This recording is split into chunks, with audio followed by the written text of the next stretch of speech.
தெரியாத பகலுக்கு புரியாத பொழுதொன்று நீ காட்டினாய்.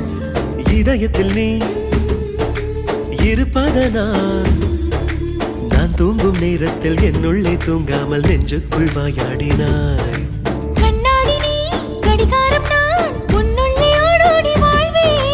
காதல் எனும் கடுதாசி நீ என்றென்றும் அன்புடன் நான்